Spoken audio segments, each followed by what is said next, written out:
It's the Worldwide Sports Radio Network. West guys, West guys, West guys, West guys, West guys, West guys, West guys, West guys, West guys, West guys. These guys know sports. Yeah. These guys know sports. These guys know.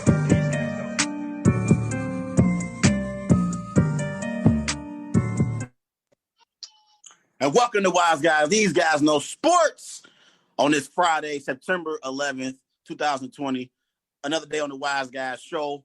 Happy Friday to everyone out there. What's up, Clarence Nixon? What's up with you?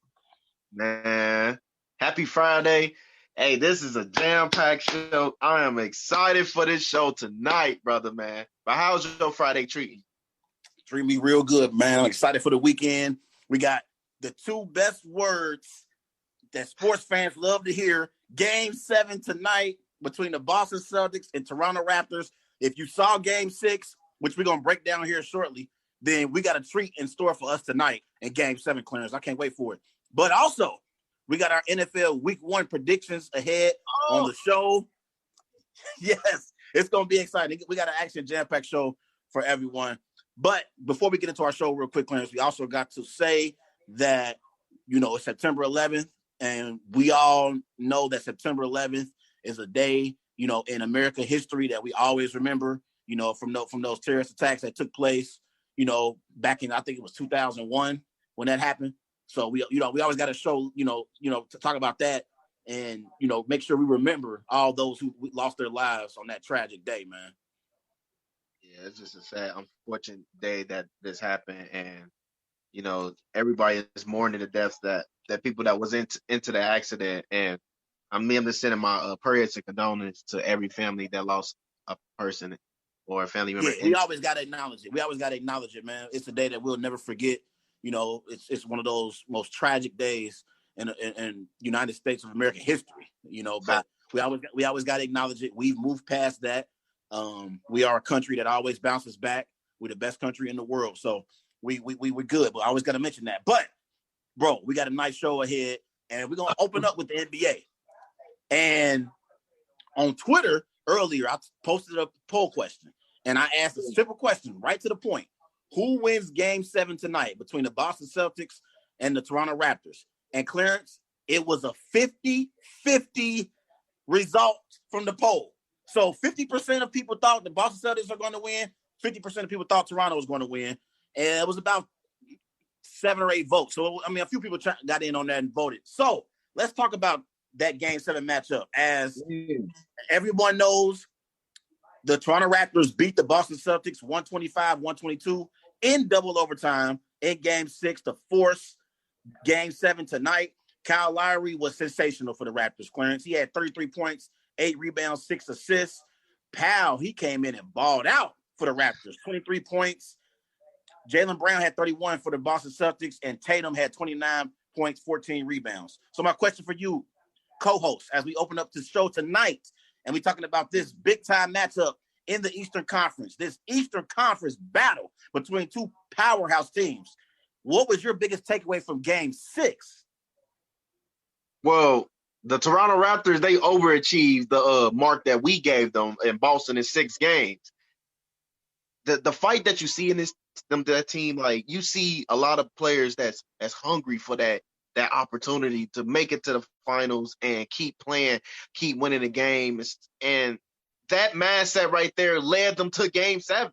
It actually did. And Kyle Lowry, he stepped up to the plate and took on that leadership role and led this team. Siakam had okay performances, but Kyle Lowry and Fred VanVleet, them guys right there was the true leaders of this team, of leading them. And I can't forget about Norman Powell, because the whole Toronto Raptors team voted that, Norman Powell saved our season. And he did save their season in 2 clutch threes that they needed, that they did make.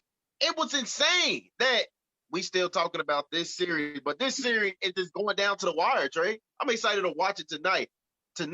And For the Boston Celtics team, I'm very disappointed in that team.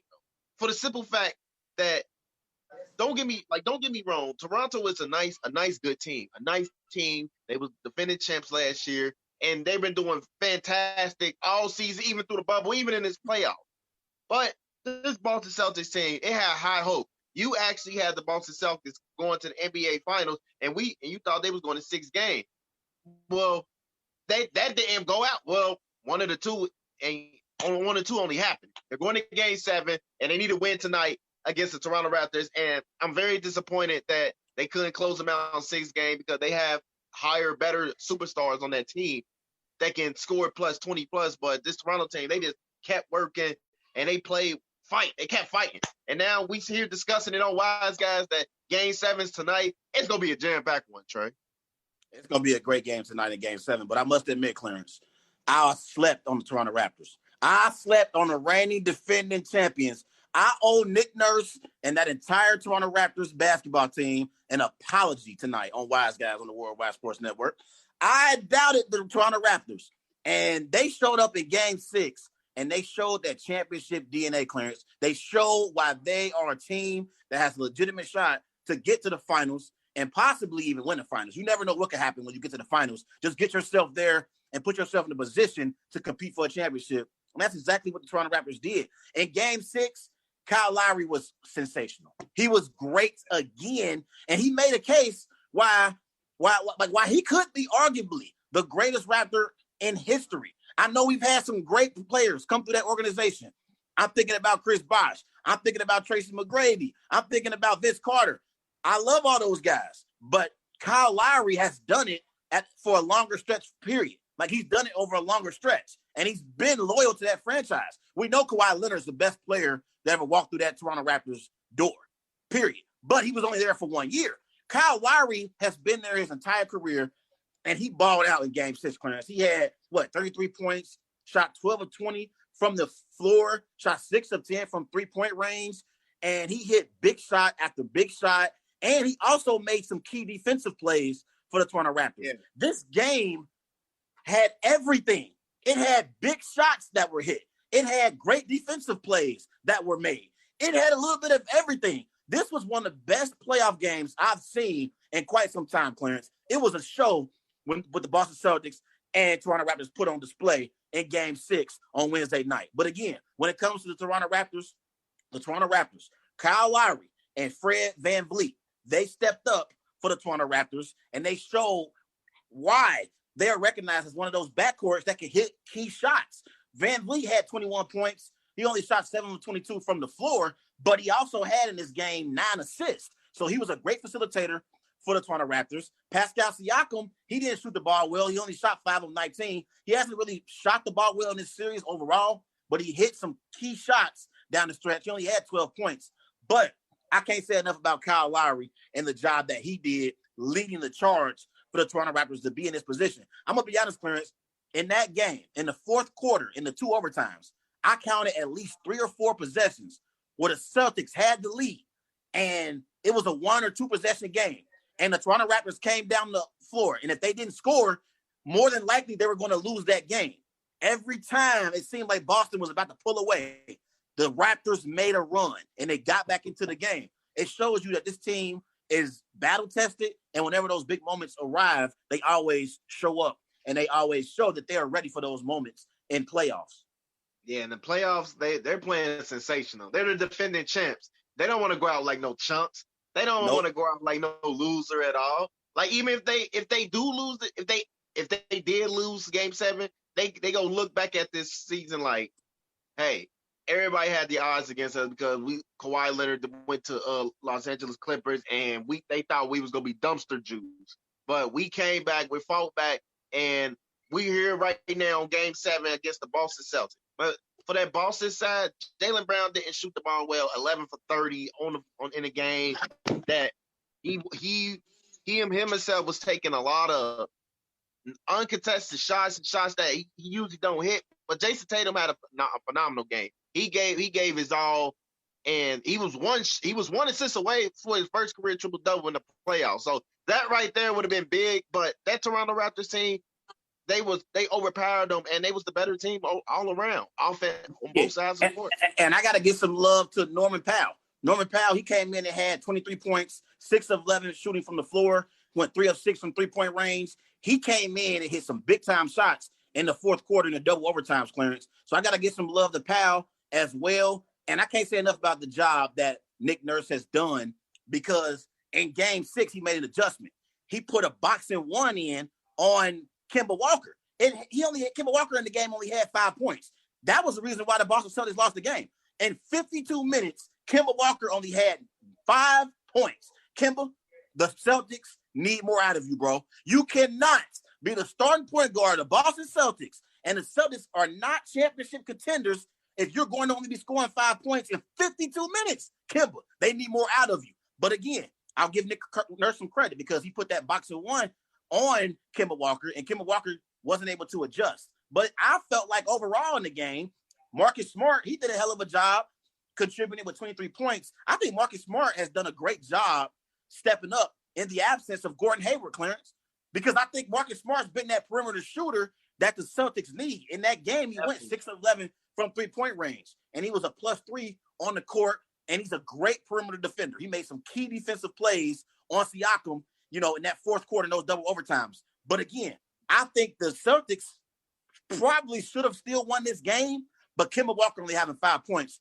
really, really hurt the Celtics in Game 6. If they want to have any chance of winning Game 7, they need their star point guard to step up and show why he was, being sought after in free agency earlier this year. This is a guy that was coming into this year. He was a primetime free agent. Teams wanted. I need more out of Kemba than 5 points, Clarence. He got thoroughly outplayed by Kyle Lowry. It was like Kyle Lowry completely dominated that matchup.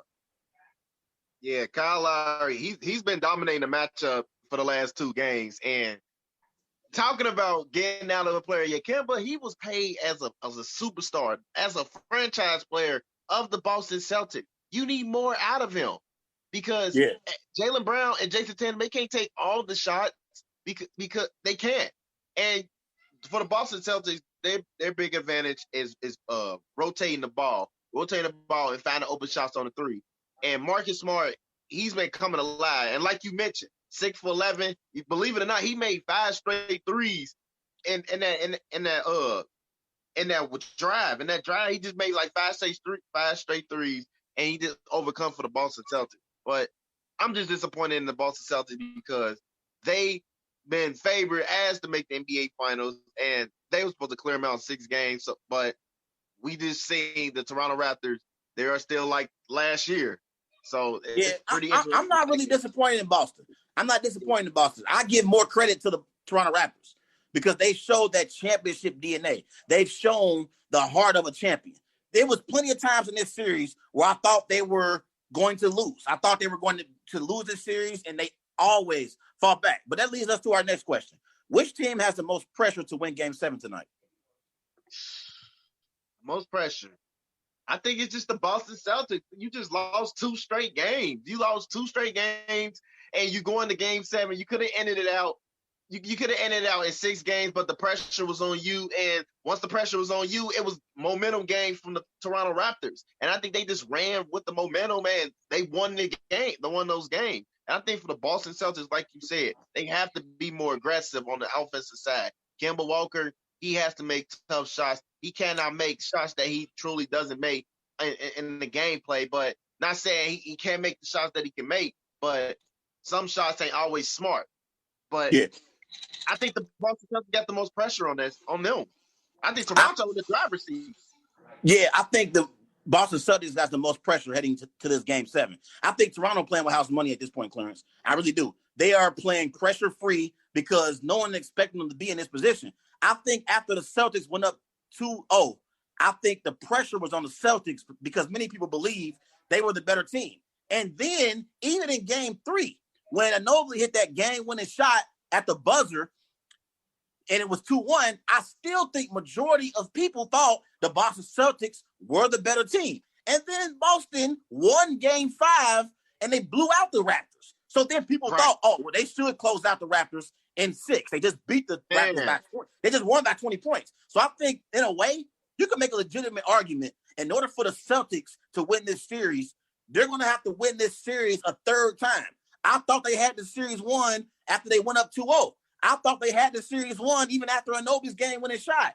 I thought they had the series won after they won by 20 in Game 5. So they're going to have to win this series one more time tonight in a decisive Game 7.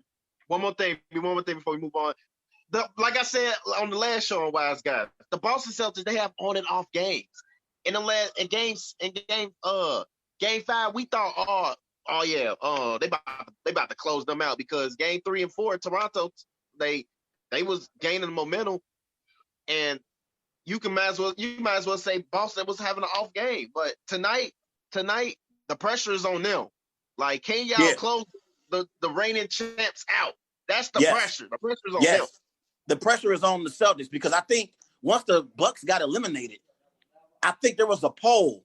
I don't know exactly where it was from, whether it was ESPN, whether it was Fox Sports. There was a poll question about who's going to represent the Eastern Conference in the finals this year. And the Boston Celtics had majority of the votes. So now you're in a Game 7 against the reigning NBA champions who won't go down easily. Okay? Make no mistake about it. The Toronto Raptors will not go down easily tonight. You got to beat the Raptors. They're not going to beat themselves. You agree or disagree with that? I agree. I think like you gotta give your all against them because they are a hard working team. They're not quitters. They're definitely not quitters. And they got a lot of good play styles on their team. Like, they're very versatile.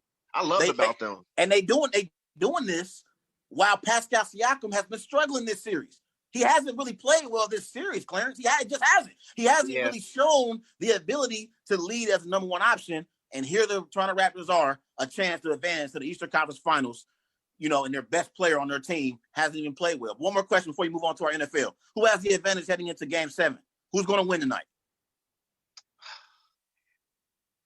See, I had Boston in 6, but this game don't right flip here. on me. Don't you change on me now. You've been riding this long. Don't you try to switch it up now. Who you picking tonight? Who winning tonight? See, this is a tough one. Right? Let me ask you something.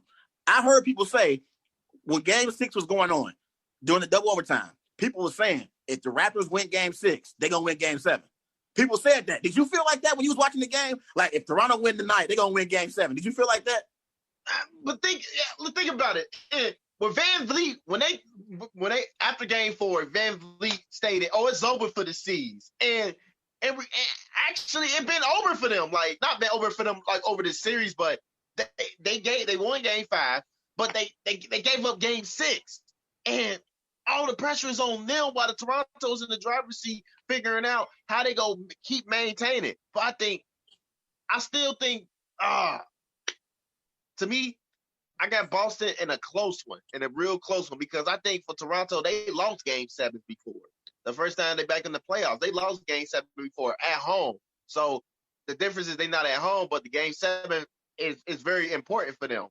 Like, but I think Boston can handle them out. My honest opinion, I think Boston can handle them out, but it's gonna be a real close one. It might go third. It's gonna be a close one. You got Boston winning tonight, though? Yeah, I got Boston winning a tight one. I mean, like, winning about 1 or 2. It's gonna be a tight game tonight, but I'm still going to give the advantage to the Boston Celtics because I think the Boston Celtics have more players that can create off the dribble and make something out of nothing. And I think when you got a Jason Tatum, when you got a Jaylen Brown, and you got a Kemba Walker, those are 3 players that I'm not going to bet against in a decisive Game 7. I think Jason Tatum is the best player on the floor when it comes to these two teams. And I think he's proven that. I think Jason Tatum has proven in this series, although he hasn't necessarily shot the ball great, I think Jason Tatum has proved that his game is on another level right now than Pascal Siakam. Pascal Siakam is on the come up too, but I think Jason Tatum is the better player right now. And I think you need a superstar caliber player to win in the Game 7. I'm going to roll with the Boston Celtics tonight because they have the best player on the floor between the two teams, and that's Jason Tatum. Give me 5 seconds. So would you would have traded Siakam for that trade in OKC for Russell Westbrook and Paul George and 4 first-round picks? Yes, I would have. Ooh, that's tough. That's another. We got to talk about that another day. I got to think about that. I got to think about that. You put me on spot. But Everybody, remember, go follow Wise Guys on Twitter at WiseGuys_OH. Also on Facebook, Wise Guys. And be sure to follow Wise Guys on Instagram at These Guys Know Sports. Clarence rolling with the Celtics tonight to win Game 7. I'm rolling with the Celtics to win Game 7 tonight as well and advance to the Eastern Conference Finals against Jimmy Butler and the Miami Heat. Let's move on, Clarence, and let's get to our NFL predictions. Let's talk about the AFC North. We didn't get a chance to talk about the AFC North on Wednesday. Let's talk about the North. So we know last year the Baltimore Ravens won the division with a 14-2 record. They were the number 1 seed in the AFC. The Pittsburgh Steelers finished 8-8 on the season. The Cleveland Browns was 6-10, and the Bengals, your Bengals, was 2-14 on the season last year. So, Clarence, what are your expectations for each team in this division? So, what team okay, let's play jump ball real quick. Which team you want to talk about first? I would say you talk about the Cleveland Browns. All right. Let me start with Cleveland. First of all, I'm very excited that they got a young black GM and Andrew Berry, and he hired a coach in Kevin Stefanski that's good in run design plays, and Cleveland got a top running back in the league in Nick Chubb and a nice number 2 back in Kareem Hunt. I mean, believe it or not, Kareem Hunt is actually a solidified number 1, and I just think that once Nick Chubb starts slipping, Kareem's going to be right there in the driver's seat. And you still got Odell and Jarvis Landry. That offense right there, Baker Mayfield and that offensive line, that their team right there is loaded on the offensive side. A team that you can't forget. A team that's been bad for 17 plus years. They're trying to make their first playoff appearance since 2002. And I think, believe it or not, if Cleveland start winning and they get the ball rolling, they can mess up the AFC North, really mess that up, like seriously mess that up. But I think on the defensive side, they've been taking a lot of injuries to the linebacker core in the front 7. So that's something they got to both manage on. And they get their first game against the Baltimore Ravens, and they beat the Ravens last year. And I think week 4 last year. And I think they can challenge. They play division teams hard. So you really want to see what Baker Mayfield is going to do with all them weapons on that team. You want to be excited because you don't like the Bengals, but you hoping the Browns be better than the Bengals. But I think for them, Baker Mayfield, this is year 3. What you can bring? What's in store? What's in store? Kevin Stefanski, Can you get with the program? We've been losing for a long time. Can you get with the program, man? Is you our future coach for the next 5 or 10 years at Baker? Is you our future quarterback for the next 10 years? Them all at stake right here in this season, in my opinion. So I'm gonna go to the next. I'm gonna go to the next team though. I'm gonna go to the next one. I'm gonna start with the Pittsburgh Steelers. I'm gonna be real short with them. Last year they could have made the playoffs, but unfortunately the Tennessee Titans they won the last game because they have a top 5 defensive team, and T.J. Watt he forced 8 forced fumbles. And I think that's very impressive coming from J.J. Watt's little brother, and he's very fast and he's short and he's very strong at it. But their defense is very strong. Micah Fitzpatrick, ever since he came over since week 3, he made that defense more powerful, even in the secondary. And like basically, Big Ben's been injured all last season, and he's the missing piece. Well, if he's back to his 2018 form where he threw over 5,000 yards, Antonio Brown had 1,500 receiving yards, I think that the Steelers is still gonna be the regular team. They still gonna be the same. But if he's not healthy, that can hurt the team a lot because that's a lot of talent on that team. So I'm gonna move on to the Baltimore Ravens. Hold on real quick. Stop you. Real quick. I want to say something.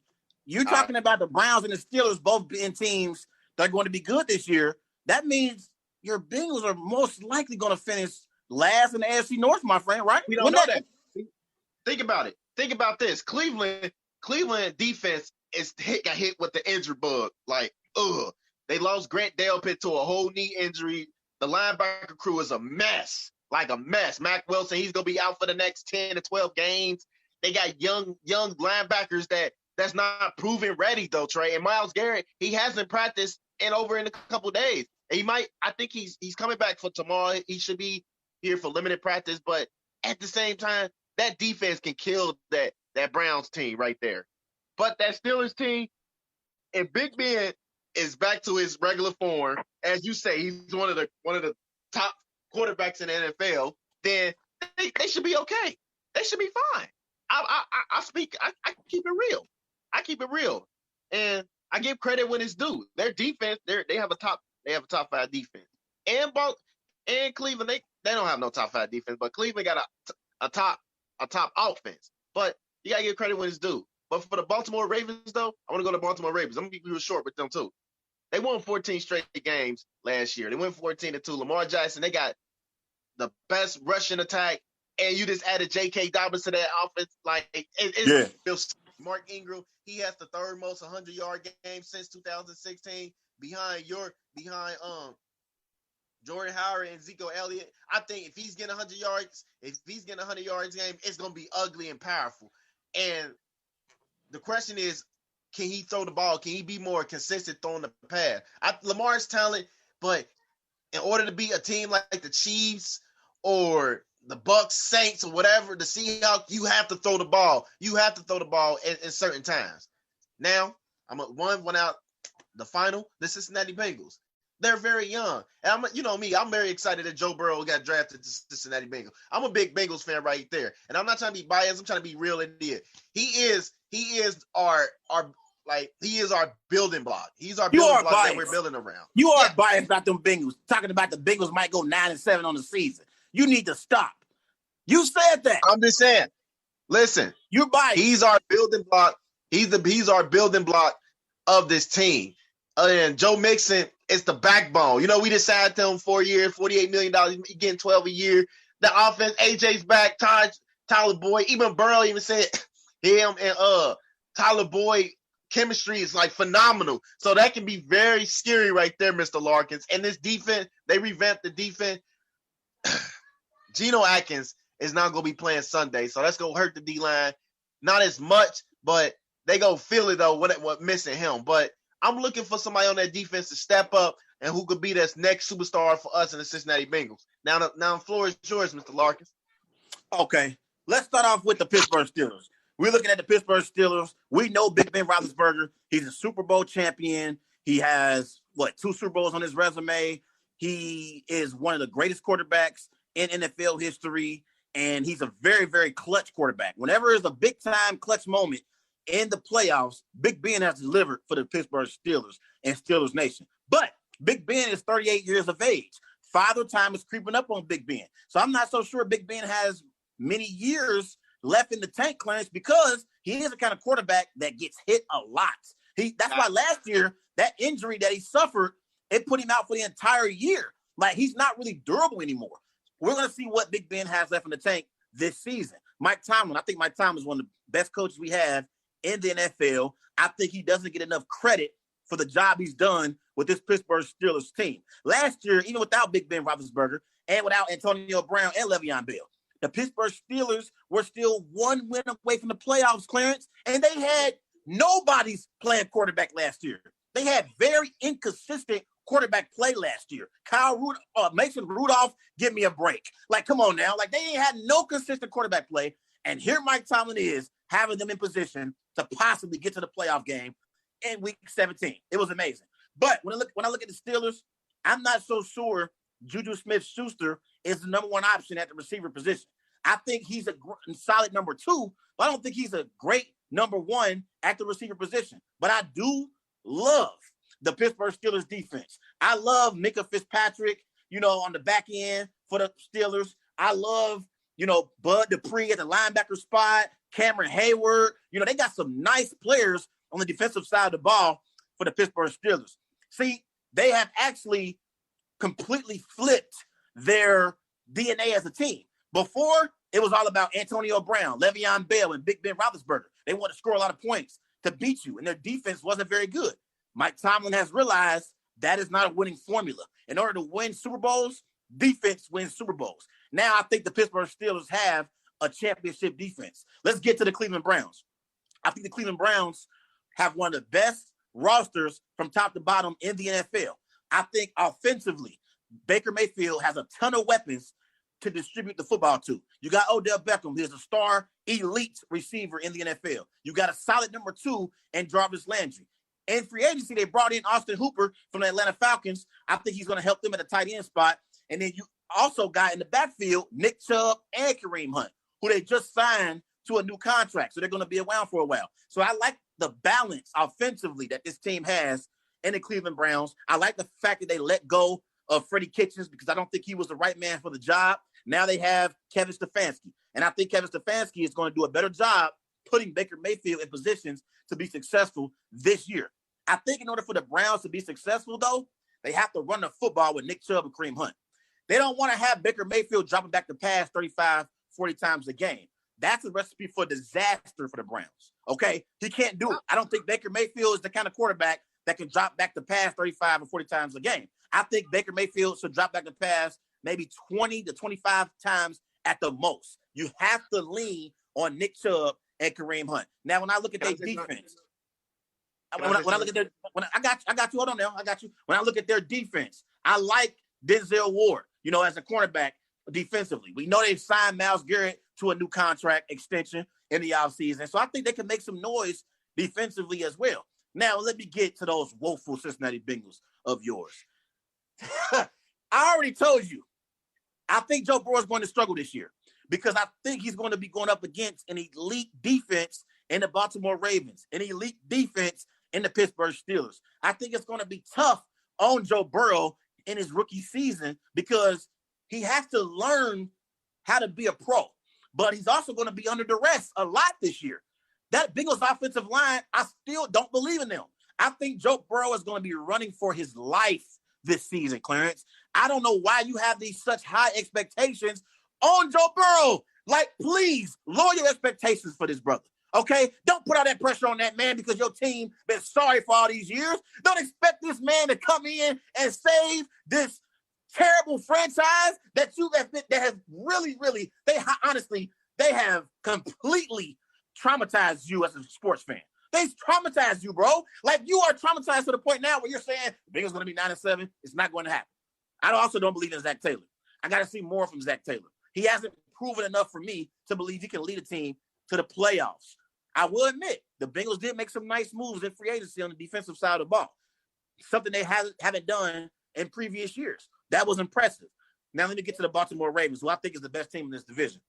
They were the number 1 overall seed last year in the AFC, had a 14-2 record. Lamar Jackson was the NFL MVP. I think this year Harbaugh is going to put Lamar Jackson in a position to become a more efficient passer. I don't think we're going to see Lamar Jackson, having the rushing yard statistical numbers that he had last year, Clarence. I think he's going to be more of a passer this year for the Baltimore Ravens. And I think Harbaugh wants to get him comfortable in that pocket. I actually think the Ravens got better this offseason. And I think their defense is going to be one of the best defenses we have in the NFL. So I'm looking at the Ravens as being a top team in the AFC North, and I like them drafting J.K. Dobbins. I think he's going to be a nice addition to that backfield with Mark Ingram. But again, I think Lamar Jackson is going to be in the pocket a lot more this year, and I think Harbaugh wants him to become more of a passer so he don't get injured. So that's how I'm breaking down the division. Yeah, Let me ask you a question. Let's go to our next question. Which young quarterback has a bright future? Which young quarterback has the best future in this division? Lamar Jackson, Baker Mayfield, or Joe Burrow? To me, honestly, I think. What is it there to think about? What are you thinking about? What are you thinking about? Look at all three of these quarterbacks. They have a lot of pieces around them that can help them be successful quarterbacks in the future. But I think I do that. I believe that. Burrow, he has a nice one. Lamar has a nice set. Cleveland, the Baker Mayfield has a nice set. But I think though who has the best, who will be the best quarterback? The best quarterback is easily it's Burrow, baby. It's Burrow. What? Let me tell you why. What? Let me tell you why. Oh, let me tell you why.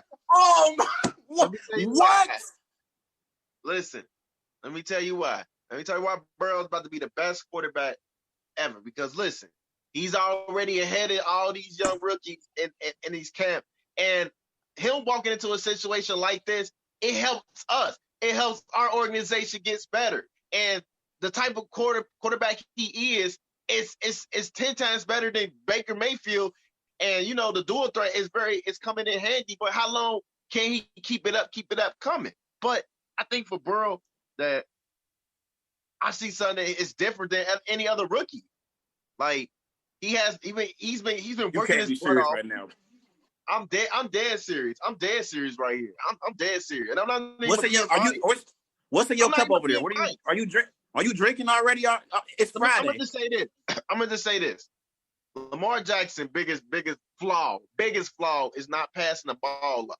And you think he's gonna pass the ball more than he passed last year. And believe it or not, he got the easiest schedule. So they can really maneuver through this schedule. So it make it more easy and simple for them. But that's why he has a brighter future. What are you talking about? Wait a minute. Okay, listen. We heard enough from you. You got to stop. Listen. The question was, which young quarterback has the best, future ahead of them between Lamar Jackson, Baker Mayfield, and Joe Burrow? And you actually going to say a player who hasn't even taken an NFL snap yet in a regular season game is going to have a better future than a player who already won an NFL MVP? Are you kidding me, bro? Wait. Here's the thing. Let me explain something to you. We're going to talk about the game here in a minute. But I'm going to just put this on the record.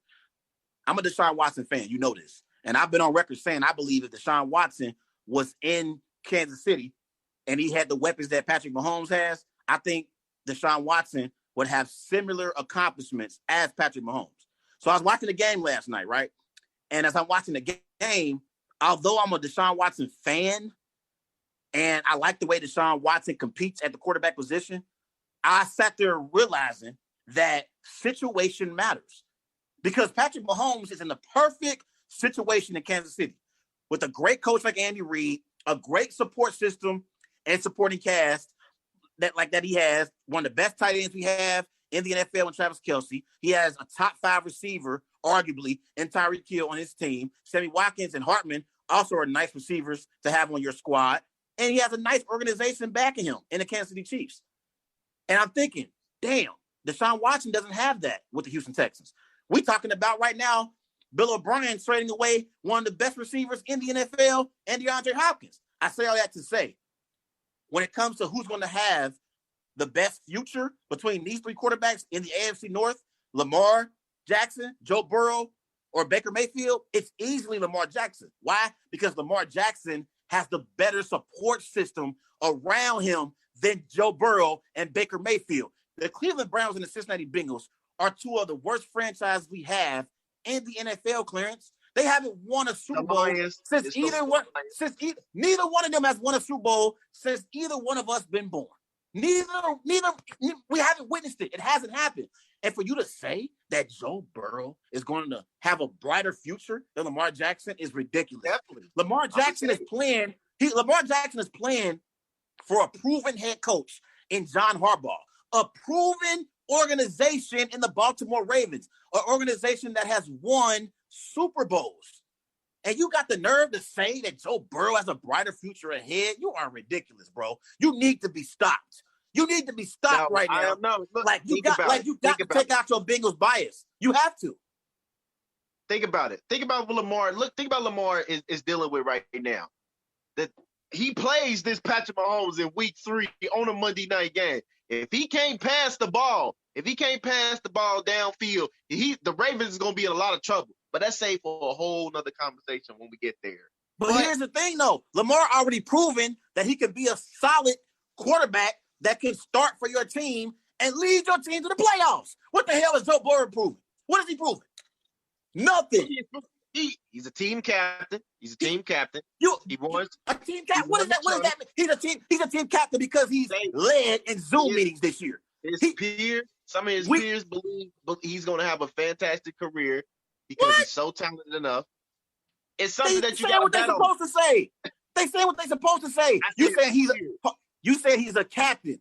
Why? He's a captain because he's led Zoom meetings, right? You know they've been on because of the coronavirus.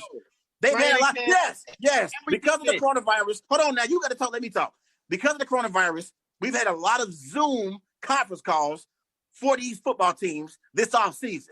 That's all he's led in. He's led in Zoom meetings. That doesn't mean that you're going to be a leader on the football field. Listen, not Zoom. You would have been better off. You'd have been better off saying Baker Mayfield, but he's not going. He doesn't have a brighter future over Lamar either. But I think Lamar Jackson has the better future ahead of him besides the other two quarterbacks. Are you saying Baker got the better future than Burrow? Yes.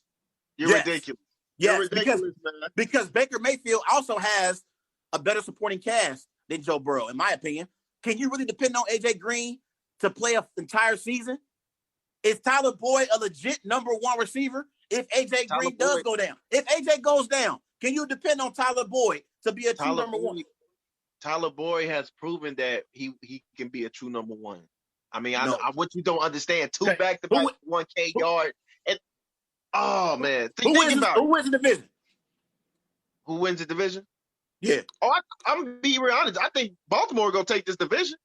I think Baltimore going to take this division for the simple fact that they have the best odds to even make the Super Bowl, which I think they probably won't make the Super Bowl if Lamar can't get it going on the Panthers side.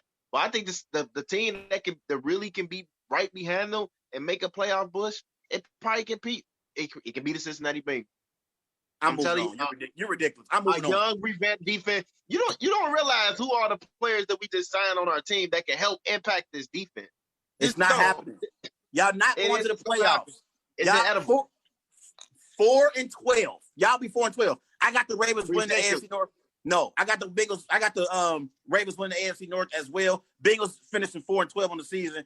They'll be last in the division this year. I got the Ravens. Ooh, man, it's a toss-up for who finishes second between the Steelers and the Browns. I'm going back and forth. I'll give the edge slightly to the Steelers because I believe in Mike Tomlin. I think he's one of the best coaches we have in the NFL.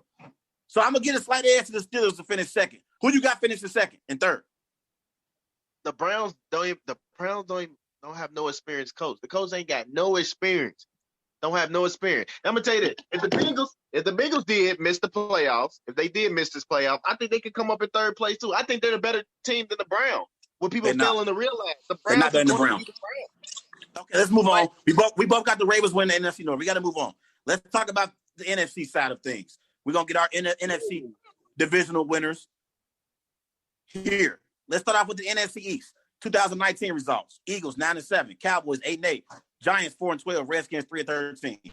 What are your expectations for each team in this division? Which team want to roll up? Watch the Redskins. It's called the Washington football team, sir. Washington football team. I'm sorry. I've been so used to saying that for so many years. The Washington football team. I'm going to be real simple with them. This is Dwayne Haskins' year to show that he's a franchise quarterback and that he can play in this league, actually, because I've been looking at all these mock drafts. The Washington football team next year are expected to select another quarterback in Trey Lance that played for North Dakota State. I don't want that to happen because I think Dwayne Haskins can play in this league. And I think with the cast he got in Terry McLaurin and Steven Sims, I think them two right there, they gonna be something to watch in the future. But this is definitely his time to show that he can play in this football league. But Chase Young, he's the number one starter. He's gonna be phenomenal, man. I'm gonna be real honest with Trey. I expect him to at least have like 12 sacks for a rookie. I think he's gonna be phenomenal. He's so strong and so fast off that line. Like it's just gonna be right there. And the players he's playing, like the offensive line he's playing against the Ravens offensive line, even the Steelers, even the Browns. I think it's just gonna be amazing watching. Okay, I'm moving on. Let's talk about I'm gonna talk about the New York Giants. Now they got a Monday Night Football game against the Pittsburgh Steelers. That's gonna be their test with Danny Dimes and Saquon Barkley to set the tone for the NFC East. But I don't really got much saying in that because they right there they got an inexperienced coach, but they got a proven offensive coordinator in Jason Garrett. So he can probably scheme up something that can help them at least get through the season. But I think Saquon should be phenomenal this season. He's healthy. Daniel Jones, he's learned a lot. You know, he had the most fumbles for a rookie last season. I think that should get better. And for the defense, the James Bradbury, you signed them for a 15-year, made him a top 10 highest paid corner. So you want to see what that defense is going to be about. It's very scary. But I'm going to move on, go to the Philadelphia Eagles. Now, they won the division last year. And, you know, I was saying last year the Cowboys going to beat the Eagles in week 14 or 15, and you had the Eagles coming out because Carson Wentz is better than Dak Prescott. And believe it or not, Dak Prescott is a top 5 quarterback in this 2020 upcoming season, and Carson Wentz is No, it's not. outside the top 10 of quarterbacks because he's not durable a lot. He's not durable. He's not durable enough to be on the field. He's been hurt in practice. And you've been seeing that hoopla, Jalen Hurts moment might show up. But Carson Wentz, he has to prove to his team and himself that he needs to stay healthy. Because believe it or not, I like that team. I like Miles Sanders. I like what they bring to the table. Regardless, they lost Lane Johnson. They lost their best offensive lineman right there. So that's going to be a questionable right there. But Miles Sanders and Zach Ertz, even Alshon Deshaun Jackson, you want to see what they're going to bring. And that defense, I think that defense is going to be just fine. Darius Slay, they traded for him. And, you know, the offense, the D-line is still the same. So, but they brought in Jamal Harris from Pittsburgh Steelers. So I think what they going to do with that defense, but I don't have them winning the AFC East, honestly. But I'm going to move on to the one and only the Dallas Cowboys. I'm going to just be real simple with them. Boom, that you got one of the best running backs in the league. You got one of the top drafted receivers in CeeDee Lamb. I think he's going to make a big impact for this Cowboys team. He could be potentially the number 1 receiver. Amari Cooper is going to be there alongside Michael Gallup, too. So I think they can honestly make some history right here. The first trio with 1,000 yards since the 2008 Cardinals. I think they can make some history right here. They got a fully offensive loaded. They're loaded on both sides of the ball. And they got an experienced coach. And Mike McCarthy, they used to coach your great quarterback, Aaron Rodgers. So I'm expecting this Cowboys team to be an elite team in this 2020 season. Okay, let me start off with the bad in this division. I'm not going to spend too much time on the Washington football team and New York Giants like you did. Let's start off with the Washington football team. This year, Dwayne Haskins has to show that he has promise moving forward. He doesn't have to be spectacular. He's not going to lead the Washington football team to the playoffs or anything like that. He just has to show that he has a promising future. Last year, he had 7 touchdowns, 7 interceptions, over 1,300 passing yards, completed 59% of his passes. Not very impressive, but what was he working with? Not much. And he had a lame duck coach last year, and I don't think that coach wanted him a part of that team. I just don't think he did. I think I'm thinking about who was their coach last year? Man, I can't think of his name. Gruden. Yeah, Jay Gruden. I don't think he never really wanted Haskins to begin with. I like Ron Rivera, though. I think Ron Rivera is the kind of coach that can come in and change your culture. And I think that's what he's going to do with the Washington football team. I don't think Jay Gruden was the coach to do that. I think that's Ron Rivera. And I think he's the kind of coach that can do just that. I like them drafting Chase Young. I think there's a possibility. When we look back on this draft, we might say, even over Tua, even over Joe Burrow, we might actually say Chase Young was the best player in that draft. That's how great Chase Young is. So I like them drafting Chase Young. Now let's get to the New York Giants. They got a new head coach as well in Joe Judge. What the hell is Joe Judge proving? Not much at all. And he's talked about at times in camp about having Daniel Jones get hit in practice. I guess he wants to try to develop his culture and set the tone as a coach. But I don't think that's going to be a recipe for success if you're letting your young quarterback, who's your franchise quarterback, get hit in practice. I don't think that's a recipe for success. Daniel Jones, I need to see him protect the football better this year. Last year, when he got flustered, he fumbled the ball a lot, Clarence, in key moments in games. I think Daniel Jones needs to do a better job of protecting the football and handing the football off to Saquon Barkley. That's all you got to do, Daniel Jones. Get the ball to Saquon and let Saquon make things happen, because that's what he will do with the football. With Saquon Barkley, I think he's one of the best playmakers we have in the NFL. Now, when I talk about the Philadelphia Eagles, last year the Philadelphia Eagles won the division and they were depleted. Deshaun Jackson was injured. He didn't play. They had a ton of injuries on the offensive side of the ball, and they still somehow, some way made the playoffs. And they had no business being there. And I think Carson Wentz is by far the best player in this division at the quarterback spot. Like, I think he's the best quarterback in this division by far, and it's not even close. I also believe that at this moment, Doug Peterson is the best coach in this division. Mike McCarthy had an opportunity to coach Aaron Rodgers and Brett Favre. Doug Peterson didn't have that luxury. And guess what? Doug Peterson won a Super Bowl with Nick Foles. And Nick Foles isn't even a starting quarterback in the NFL now. It shows you what kind of coach Doug Peterson is. So I expect the Philadelphia Eagles to play well this year, and I think they're going to be competing at the top of the NFC East with the Dallas Cowboys. They're going to get back LaShawn Jackson. Defensively, you still got Fletcher Cox. You still, you still got some weapons. You know, Brandon Graham at the defensive end spot who made some plays in that Super Bowl a couple years ago. I like the Philadelphia Eagles team. I just want to see if they can stay healthy because injuries have always been an issue for this team. Can they stay healthy for the entire season? If they can, they'll have a shot at winning the NFC East. Now, let me get to those Cowboys. The Dallas Cowboys offensively have the best team in this division. You have a nice elite receiver in Amari Cooper. You got Michael Gallup, who also can make plays. They brought in CeeDee Lamb, who's going to have a promising career. I like them drafting CeeDee Lamb, and I like that pickup. You got Ezekiel Elliott, who I believe is still a top 5 running back in the NFL. So I like the Cowboys offensively, and I think they're going to put up points. My question for the Cowboys is, can they get stops defensively? That's the problem. Can Sean Lee stay healthy an entire season? He's had his injury issues in the past. Also, you got DeMarcus Lawrence, who can apply pressure to your quarterback. They brought in also, I think, Smith. You know, Alden Smith, he used to play with the San Francisco 49ers. He's going to be a nice addition for that Cowboys defense. They also might at some point sign Earl Thomas, Clarence. I love to see that happen. So I think the Cowboys, they have some nice pieces defensively. They have to be able to get key stops so they can get the ball back for Dak Prescott and that Cowboys offense. So that's my expectations for each team in this division. I think the Cowboys and the Eagles are going to be battling for the NFC East crown. Yeah, I agree right there. But you can't forget about Everson Griffin that signed with the Cowboys too. That's a big addition too. So they expect a Super Bowl, like right there, right then and there. Now let me ask you a question: do you expect to see Jalen Hurts start any games this year for the Eagles?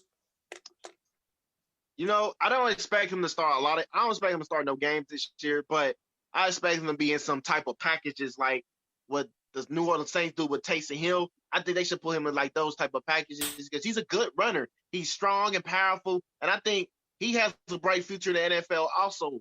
And if Carson Wentz keeps slipping, Jalen Hurts will be right there to take his spot. But I don't think he should have any starts. Now, if Carson Wentz deal with injuries, that's different. But I think they should have like some type of package with him. Like, you know, like they did with the Philly special. I think they should do something similar like that with him because he's athletic. He's an athletic person, and he's a dual threat. He is a dual threat quarterback. But if you're going to ask the question, do you expect to see Jalen Hurts start any games this year? The first part that has to be answered is, do you expect Carson Wentz to miss any time? Because if you expect Carson Wentz to miss any time, that means you're expecting to see Jalen start a few games this year. If Carson Wentz misses some time. Last year, Carson Wentz had 27 touchdowns, 7 interceptions, had over 4,000 passing yards, completed 64% of his passes, and led a depleted Philadelphia Eagles team to the playoffs. I'm expecting Carson Wentz to be healthy Sunday, and I expect Carson Wentz to play the entire season and be injury-free. Therefore, I don't expect to see Jalen Hurts start any games this year for the Philadelphia Eagles. I expect Carson Wentz to show that he can remain healthy for an entire season because if he can't be healthy moving forward, the Philadelphia Eagles organization, they're going to wonder if he's their franchise quarterback. If you can't be healthy when the team needs you to be, what kind of value do you add to the team? You have no value. Last year, he played like one snap in a playoff game against the Seattle Seahawks. I love Carson Wentz. I think Carson Wentz, from a talent perspective, is one of the best young quarterbacks we have in the NFL. I think Carson Wentz should be mentioned with Lamar Jackson and Deshaun Watson and Patrick Mahomes, but he can't stay healthy. And that's the issue with Carson Wentz overall. But I expect him to be healthy this year. Believe it or not, though, I just want to give you a fun fact for the Philadelphia Eagles.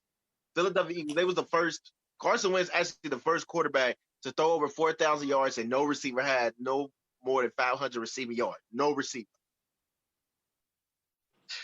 Okay, now let's go to the Cowboys.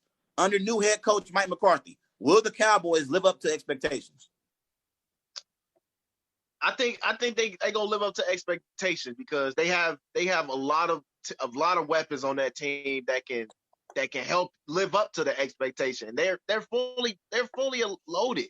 They're elite, and they bringing in CD Lamb. I think that was a brilliant idea to bring in a receiver like that because he's well established. He's a good run after the catch, and he's a future number one receiver. You already got the best running back in the NFL, Ezekiel Elliott. He doesn't miss games over no injuries or nothing, so he's very durable. So you have a reliable quarterback. I think that you have to seriously get Dak Prescott like heavily involved. I know what they be saying, folk like run the ball with Zeke more, but Dak Prescott, he's getting looked at as an elite quarterback. They have to be balanced out this whole season. Their defense is the front seven is fantastic. The secondary is going to scare me a little bit without Byron Jones, and they only got Xavier Woods, and they only got Chuck Anubuye. So I think that defense right there is going to be just fine, but the secondary is going to scare me. But they have to live up to the hope. They have a Hall of Famer coach in Mike McCarthy. He has to lead them. In their first game against the LA Rams, he has to show that the Cowboys are here to play, and they're built for these moments. When you ask the question, will the Cowboys live up to expectations, you have to define what those expectations are. If it's the Cowboys making it to the Super Bowl, that's not going to happen. That's not going to happen, okay? Let me go ahead and let it be known right now and let everyone know, Cowboy Nation out there, hope you're watching Wise Guys on the Worldwide Sports Network. Remember, go and follow Wise Guys on Twitter at WiseGuys_H, also on Facebook, Wise Guys Cowboy fans. There's a lot of Cowboy fans up there, Clarence. Go and follow our sports page on Twitter, Instagram, and Facebook. We love y'all. But they ain't winning no Super Bowl this year, and they're not even getting to the Super Bowl. So if your expectation is as a Cowboy fan is for the Cowboys to make it to the Super Bowl, it's not going to happen. Now, if you have expectations for them to get to the playoffs, I believe that can happen. I think they'll have an opportunity to compete for the NFC East crown, and if they don't win the NFC East, they'll compete for an NFC wildcard spot. So I think you have to define your expectations when you say whether or not they can live up to expectations this year under Mike McCarthy.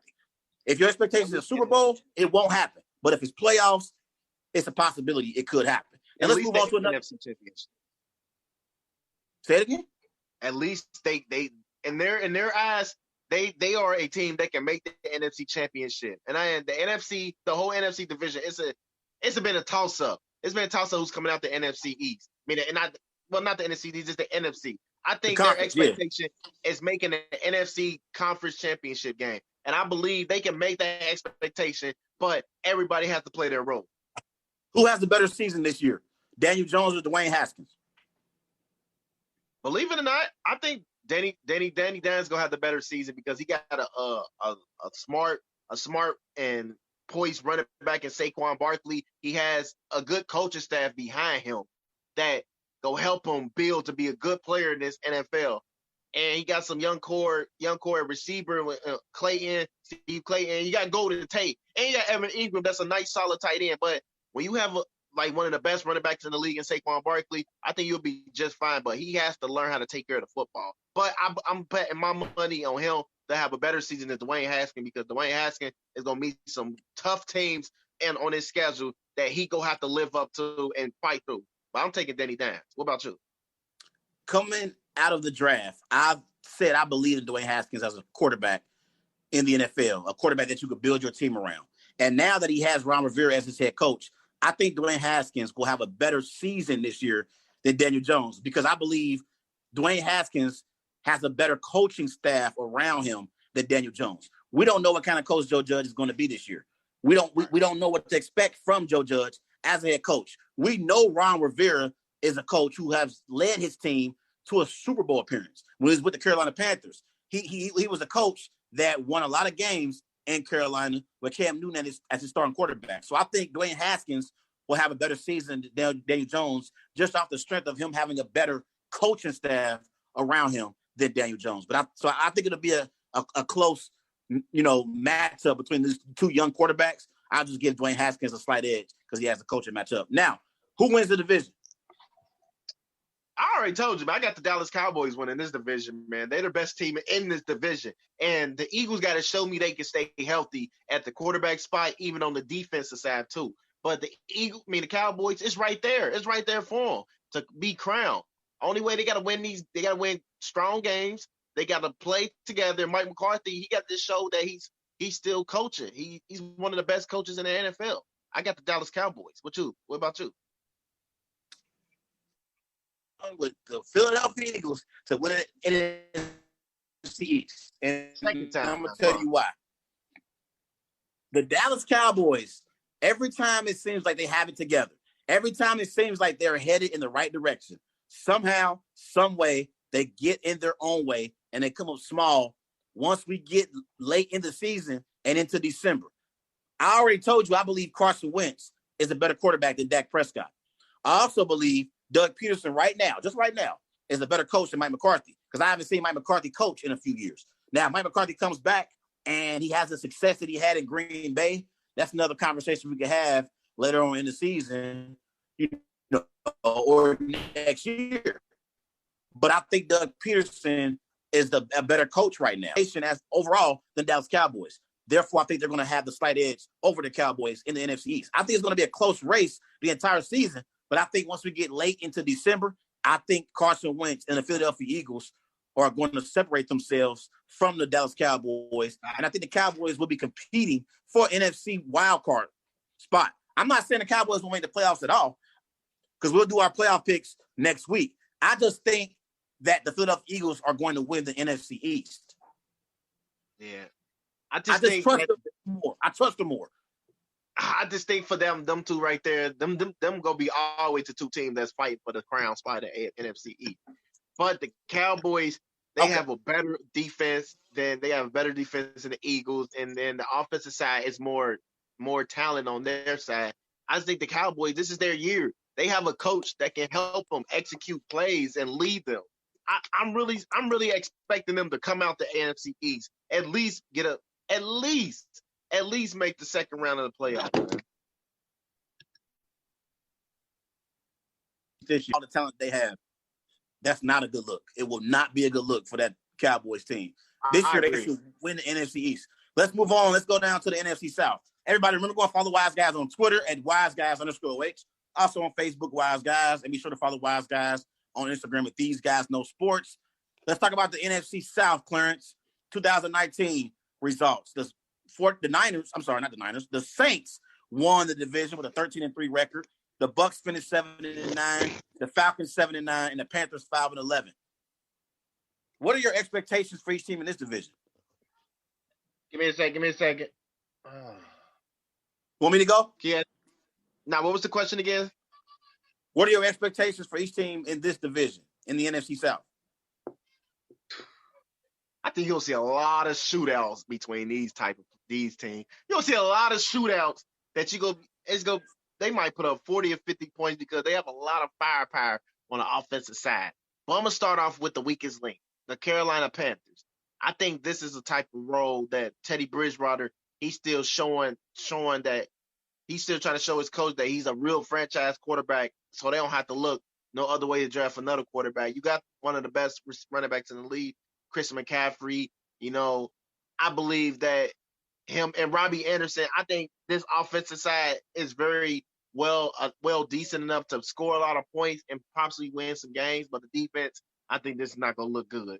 Okay, I'm going to move on. I'll move on to the Atlanta Falcons. Now, we already know Julio Jones is the best receiver in the league. He's one of the best.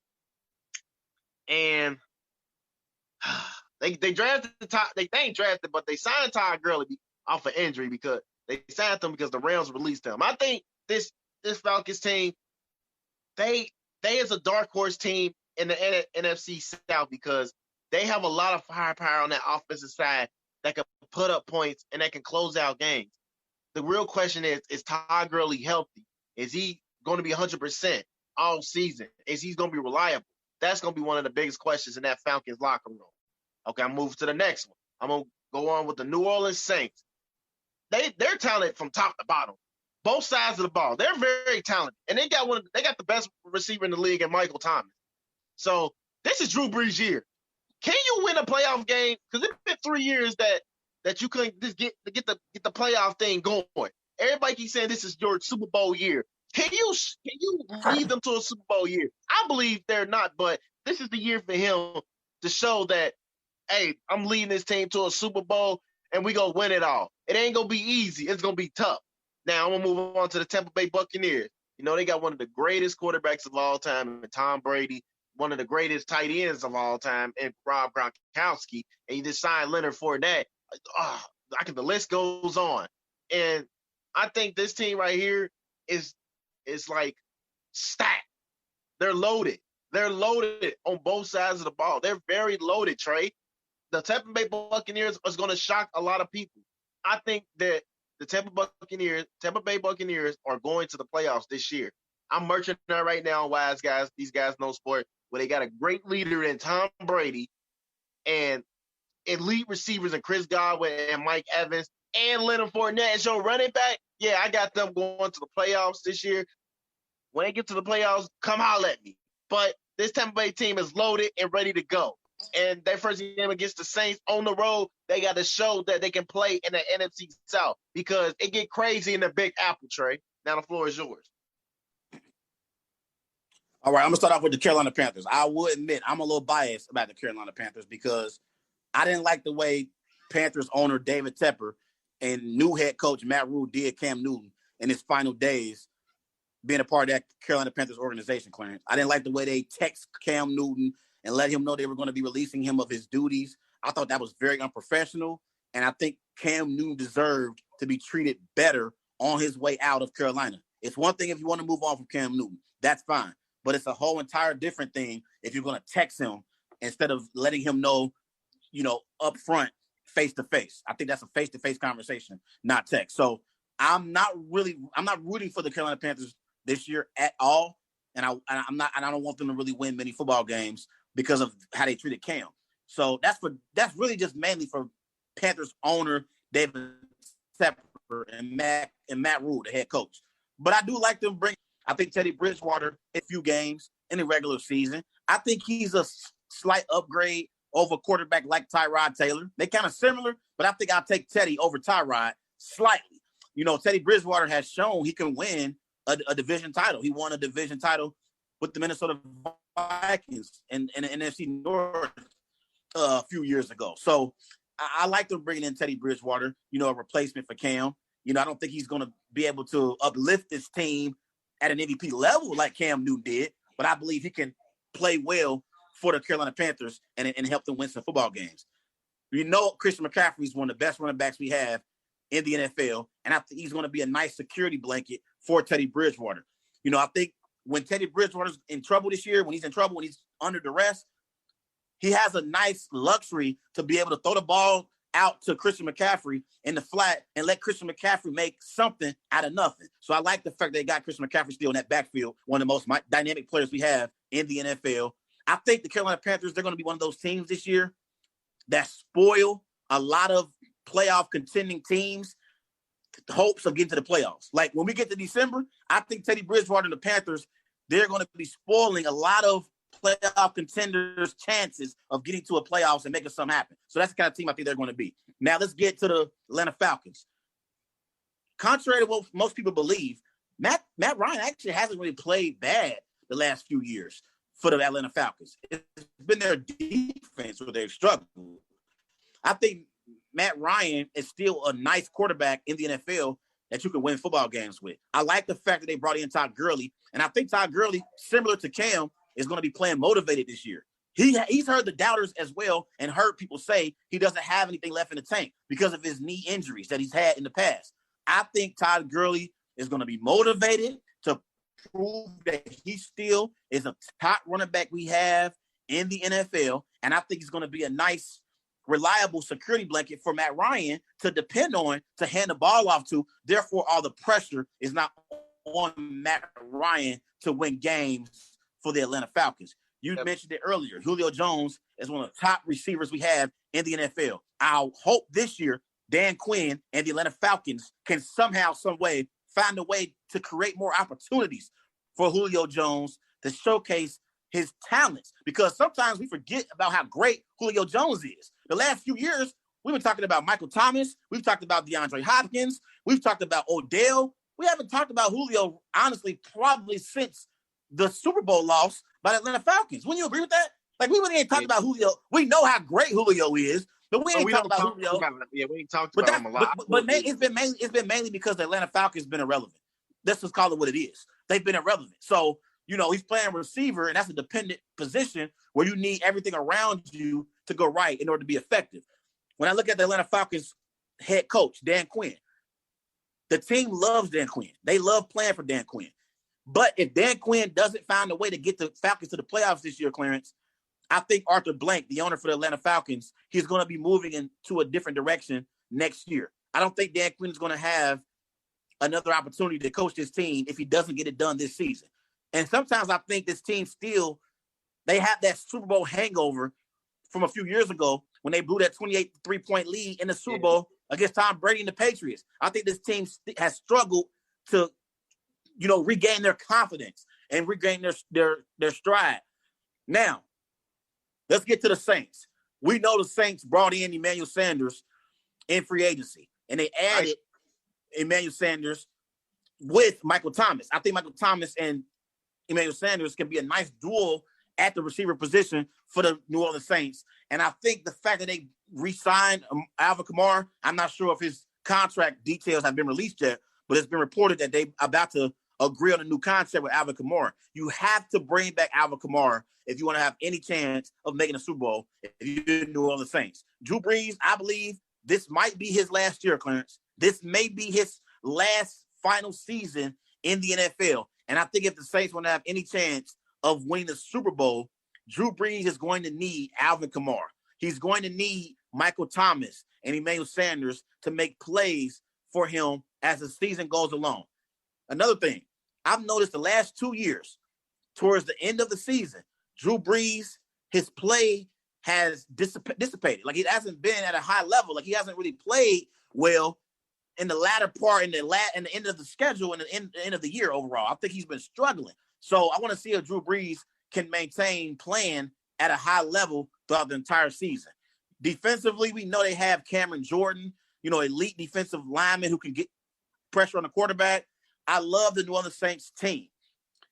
But the Tampa Bay Buccaneers are loaded. And they had a nice team last year, but they had Jameis Winston pulling the trigger at quarterback. Now you add the GOAT to a team that has Mike Evans, Chris Godwin, Cameron Brate, signing Rob Gronkowski, O.J. Howard, and you had the nerve to go and sign Leonard Fournette and LaShawn McCoy. This team is loaded offensively. Tom Brady has numerous of options to throw the ball to, and I think Tom Brady this year, I can't believe I'm saying this because I'm going to be honest, Clarence, I don't like really admitting this because I don't like the fact that Tom Brady's in the NFC. I hate the fact that, listen, I'm a Packers fan.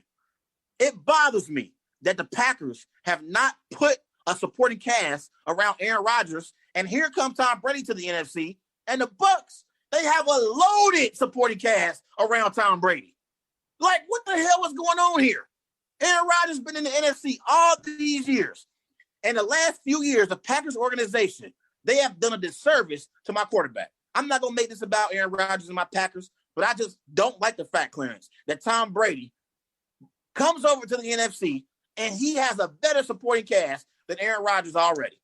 I don't like it one bit. But I think the Tampa Bay Buccaneers defense is actually much better than most people give them credit for. Like, they're much better than what people give them credit for. I think they're going to have a nice season this year. But yeah, I think the Bucs and the Saints and the Falcons will all be competing in the NFC South. I don't think the Panthers have a chance of winning the NFC South. I think they're going to spoil some teams' playoff chances, but I like the Saints, Bucs, and the Falcons in the NFC South. Yeah, that right there is going to be that right there. So I want to ask you real quick. What do you think that's a 3-team race right there for the playoffs in that type of division? Yes, I think the Falcons this year will be contending for a playoff spot along with the New Orleans Saints and the Tampa Bay Buccaneers. I think they're going to be right there. But let me ask you a question. Yeah. Which veteran quarterback has the better season, Tom Brady or Drew Brees? believe it or not, I like that signing with Emmanuel Sanders going to Drew Brees because they give them a reliable number 2. That's what they like. That's why Michael Thomas got all the catches and targets he deserved because they didn't have no reliable number 2. But I think this season, you have to roll with Tom Brady in them. You have to, because for the simple fact being, he has more weapons he can use and utilize. He has 2 elite receivers. Leonard Fournette, LaShawn McCoy just came off a Super Bowl with the Kansas City Chiefs, and then you still got Keyshawn Vaughn that you drafted, and you mentioned it, the defense. No, not the defense, but the offensive side. The offensive line is gonna be kind of questionable, but you have Tom Brady, you have Mike Evans, you have Chris Godwin. They're loaded. They're very loaded. I expect them to at least average 30 points, Trey. And I'm not even being like joking about it. I expect them to drop at like least score like at least 5 touchdowns for the simple fact because Mike Evans is a beast. Chris Godwin is a beast. OJ Howard, Rob Gronkowski, he has so many options he can throw it to. I believe it's Tom Brady is the best quarterback in this division right now. And I think he's going to have a better season. And who knows, he might throw 55 touchdowns. You never know. I disagree with you. I think Drew Brees is going to have a better season than Tom Brady. I think Drew Brees been in that system with Sean Payton. You know, he has the familiarity advantage over Tom Brady. I think Drew Brees also has the best running back, you know, between the two teams. I think Alvin Kamara is better than Leonard Fournette and LaShawn McCoy. I think Alvin Kamara, his ability to catch the ball out of the backfield and create mismatches for opposing teams' defensive linebackers, I think that's an advantage that Drew Brees will take advantage of this year. And I think that's something to keep in mind. I think Drew Brees, again, them adding Emmanuel Sanders to that receiving core that they already has, Michael Thomas, I like that dynamic duo with Sanders and Thomas at the receiver position. Yeah, I do think Tom Brady has more variety of weapons, but I think Drew Brees, him being more familiar in that Saints system with Sean Payton as his head coach, and also having a nice running back in Alvin Kamara who you can depend on, I think it gives Drew Brees a slight edge over over Tom Brady, rather. And I'm going to give a slight edge to Drew Brees over Tom when it comes to who has the better season this year. And plus, I think Drew Brees is hearing all the doubters say that he only has 1 or 2 years left. So I think Drew Brees wants to go out with a bang.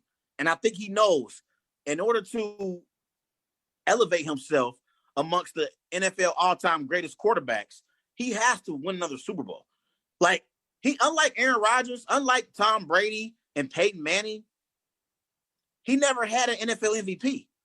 Drew Brees, at no point in his career, he's never been able to say definitively he's the best player in that particular season. He doesn't even have an MVP on his resume. I'm not saying and questioning his greatness. I'm just saying I think Drew Brees is motivated to have a great season before it's all said and done, because he knows there are doubters out there who believe that because he doesn't have an NFL MVP, it takes away from his greatness. I don't believe so, but there are people that believe that. Yeah, I just think that Saints and Buccaneers game on Sunday, man, it's going to be very exciting to see two GOATs go up against each other. And for Brees, though, he has to show that you have to win another Super Bowl. I've been looking at every prediction. They had the Saints going to the Super Bowl. It was some with the Saints and Chiefs, Saints and Ravens. It's right here. It's do or die this year, man. This is like your last opportunity for him. Like, this is his last opportunity, Trey, to at least go out with a bang this year. Go out with a bang. They're loaded on both sides of the ball. But I think the Buccaneers have the running back advantage because they can swap in any running backs they want. And they have more running backs on that roster right now that they can switch up and run the ball with. That's just my opinion.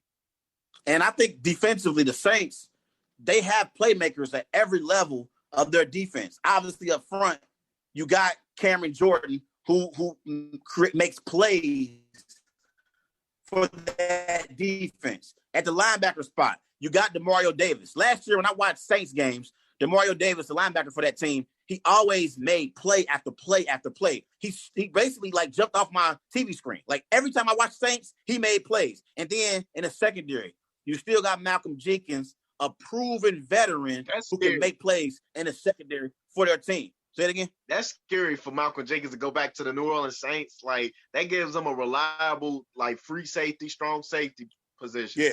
Who wins this division? It's tough. This one's tough. It is tough though. It is tough though. But I've been rolling with this pick all year long. I'm taking the Tampa Bay Buccaneers in this one. I think that the Saints, they finally got someone they can play with them. They can keep up with them. And regardless of what the Falcons couldn't do it for a long time. And even believe it or not, the Buccaneers beat the Saints in the Big Apple before with Ryan Fitzpatrick. But now you switching out Fitzpatrick with Tom Brady. I think you got another competitor in that division. But I think Tampa Bay is running off with this one. What about you? I'm going to take the Saints to win the division for one reason and one reason only. I think the Saints have the coaching advantage over the Buccaneers. I like Bruce Arians. I think Bruce Arians is a nice coach in the NFL, and I think he's worked with some of the best quarterbacks, in NFL history. He's working with Tom Brady right now. He's worked with Big Ben Roethlisberger at one point in his career. I think at one point he worked with Carson Palmer, although Carson Palmer's not great, but he worked with Carson Palmer, in Arizona. So I like Bruce Arians as a coach. I just don't think he is on Sean Payton's level. I think Sean Payton's coaching experience is going to help the New Orleans Saints in a tough division battle with the Tampa Bay Buccaneers. I think this is going to be a tight race the entire season.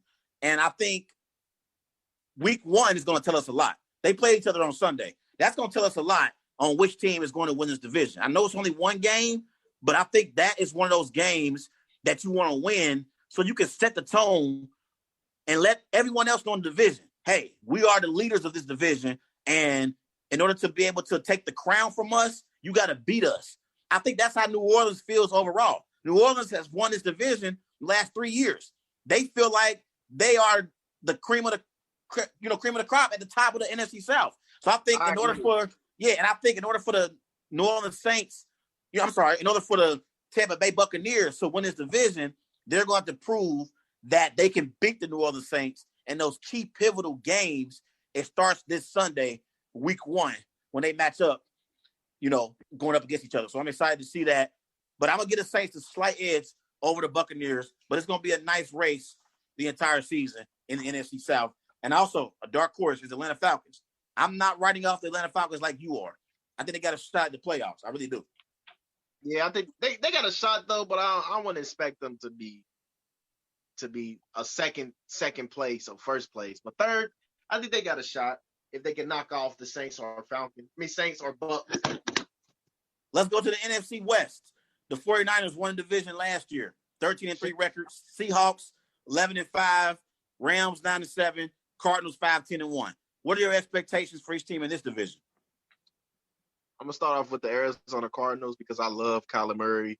I love the way how he's on the field making plays, and now he just got one of the best receivers in DeAndre Hopkins. That's third in catches since 2013, third in catches, 30 yards, and second in touchdowns. I think that is right there is impressive when you get some type of guy like that. And to them, this is year. This is an experience year. Like this is like a hypothesis year. Like what can you do with DeAndre Hopkins? We give you DeAndre Hopkins. What can you bring to the table with him?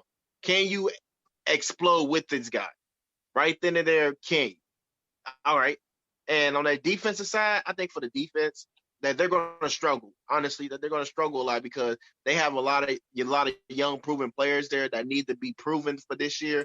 I like the Byron Murphy guy, the cornerback, and I like the Buda Baker and Patrick Peterson. I think them players right there is going to help set the volume of this defense. And Buda Baker, and the simple fact he doesn't have no interceptions in his career, I believe that he's going to get his first career interception this season. Okay, I'll move on to the LA Rams. I really got much to say to them. I mean, they host the Dallas Cowboys in their new stadium. I think the stadium is beautiful. But Jared Goff, I think this is his season to actually lead this team. Can you be a constructive leader on this team? Like we want to see can you lead this LA Rams team? You still got a good nice defense with Aaron Donald leading them and Sean McVay is the coach. I want to see can you lead this team. All right, moving on to the Seattle Seahawks. You brought in Jamal Adams in the trade. You traded 2 first-round picks. You still got one of the third highest paid quarterback in Russell Wilson on your team to lead your team. And you got a nice skilled players in Tyler. Excuse me. You all right? Yeah, my phone dropped. I You like all right? DK Metcalf. I like Chris Carson. I even like Greg Olsen on that Seattle Seahawks team. I think right there, that addition right there is going to help that Seahawks team get better. You still got your captain leader, Bobby Wagner on the defensive side that's still leading the pack, and he's going to do this. Like, this is right here. Like, he's leading that team. He is definitely leading the team. And I can't forget about the San Francisco 49ers. The 49ers right here. This is Kyle Shanahan's and Jimmy Garoppolo moment to lead this team. There hasn't been no a team that lost the Super Bowl and go back to the Super Bowl. It's actually been like 3 teams that done it before. I want to see what Jimmy Garoppolo's gonna bring to the table. Now your old friend Christian Bradley, he said Jimmy Garoppolo is going to be a top 5 quarterback in the NFL, and he's going to win the NFL MVP. That right there is a huge expectation for Jimmy Garoppolo. You got a reliable defense that still is going to be okay stopping plays, but can Jimmy Garoppolo make plays and be the quarterback that they're paying him? Like that right there is more important. What about you, Trey? All right, let's start off with the Arizona Cardinals. I like the fact that the Arizona Cardinals brought in DeAndre Hopkins and teamed him up with Larry Fitzgerald. Larry Fitzgerald is the only player that I've ever saw that has defeated Father Time. Larry Fitzgerald is still playing at a high level as a receiver for the Arizona Cardinals. I still believe that he can contribute for this Arizona Cardinals offense. I like Kyler Murray, Clarence. I really do. I think Kyler Murray has a promising future ahead of him. I liked Kyler Murray when he played at Oklahoma. He passed the eye test for me. Like when I watch quarterbacks, I always watch to see if they can handle the pressure that comes with being a quarterback. Can they go through their progressions and read the defense to make the right play? Kyler Murray had some promise last year, in his first season. He had 20 touchdowns, 12 interceptions. And I like Kyler Murray as a future young quarterback in the NFL. I think this year he's going to take some strides. My questions about the Arizona Cardinals is about their head coach, Cliff Kingsbury. I'm not sure Cliff Kingsbury is a coach in the NFL that could lead your team to a playoff berth. I got my questions about Cliff Kingsbury. I really didn't like him getting the job to begin with because he didn't even have a winning record at the collegiate level, So I got my questions about Cliff Kingsbury overall. I like Kyler Murray, though. And again, I like them bringing in DeAndre Hopkins, and I like the fact that they gave DeAndre Hopkins a new contract. I think it was 2 years, $54.5 million. So I like the fact that they showed DeAndre Hopkins love immediately once he got brought in, via trade from the Houston Texans. They showed DeAndre Hopkins that he's worth the money that they're paying him. When it comes to the Seattle Seahawks, they traded for Jamal Adams. I think Jamal Adams is going to help their secondary, and I think they're going to be much improved in that area. This team has been led by Russell Wilson, and he's basically carried this team the last 3 or 4 years since LOB diminished. It's been all about Russell Wilson. They need to start getting some help for Russell Wilson. Russell Wilson has carried the Seattle Seahawks, literally. I mean, without Russell Wilson, I think this team would be picking top 5 in the NFL draft. Pete Carroll, put some nice pieces around Russell Wilson so Russell Wilson can succeed for the Seattle Seahawks. But I like Jamal Adams. Them bringing him in. We're going to see offensively if DK Metcalf can elevate this year and become a nice, reliable receiver for Russell Wilson. We're going to see what happens with the Seattle Seahawks. I think last year them getting to the playoffs and getting to the NFC divisional round was an overachievement. I think Russell Wilson carried them last year. We'll see what happens this year with them. Let's talk about the Rams for a second. I think the Rams, now that they moved on from Todd Gurley, I think that's going to help this team. I think that was a breakup that needed to happen. I think Todd Gurley needed to separate himself from the Rams, and I think the Rams, they need to move on from Todd Gurley as well. So I think because of that, this team this year is going to play more loose and more free. Last year, in a down year, they still went 9-7. That wasn't necessarily a terrible year last year for the Rams. They just didn't make the playoffs. Yeah, what? But yeah, I think they're going to be a team that's going to be contending in the NFC West this year. I think they have a shot at making the playoffs. I don't like Jared Goff. I told you, Jared Goff isn't very, very good to me. But I do like Sean McVay as the head coach. Defensively, you still have Aaron Donald, the best defensive player we have in the NFL. So we know Aaron Donald's going to make plays for that Rams defense. So I think the Rams will compete for a playoff spot this year. When it comes to the San Francisco 49ers, I am in no position to ever disrespect the 49ers. The way they beat my Packers last year in the regular season and in the NFC Championship game, I will never throw dirt on that 49ers team. So I think the 49ers, they'll be competing as well in the NFC West. They have one of the best defenses we have in the NFL, and Jimmy Garoppolo has to prove that he can make plays in clutch moments. That's what it comes down to for the 49ers. Last year in the Super Bowl, they had an opportunity to win the Super Bowl over Patrick Mahomes and the Chiefs. All Jimmy Garoppolo had to do was complete that pass to Emmanuel Sanders on that last possession for the 49ers. And we're having a completely different conversation right now heading into this season. It didn't happen. I want to see if Jimmy Garoppolo can be consistent for the 49ers and Shanahan. That's my overall expectations for each team in this division. We watching Jimmy G, man. We got to watch Jimmy G, man, because he's expected a lot. Who wins this division? See, this is a tough one right here. I believe this is another 3-team race if the Cardinals can get on track. But to be on the safe side, I'm picking the Seattle Seahawks winning this division because I think once you bring in Jamal Adams, it helped clear up your safety problem, your strong safety problem, and you can go back playing your football that you was with Chris Carson running the ball and Russell Wilson leading, and now the defense got another vocal leader on that defensive side. I think the Seahawks can sneak their way into the NFC West division. I like the Seahawks too. I think the Seahawks will win the NFC West. It's going to be competitive between the Seahawks and the 49ers, but I think I'll give the slight edge to Russell Wilson and Pete Carroll over Kyle Shanahan and Jimmy Garoppolo. I'm going to roll with the Seattle Seahawks to win this division. I think it's going to be competitive. I think the Rams have an outside shot at a playoff berth, similar to how I feel about the Falcons. You know, I told you the Falcons have an outside shot at possibly making the playoffs as a wild card. I think the Rams are one of those teams that you got to look out for as well.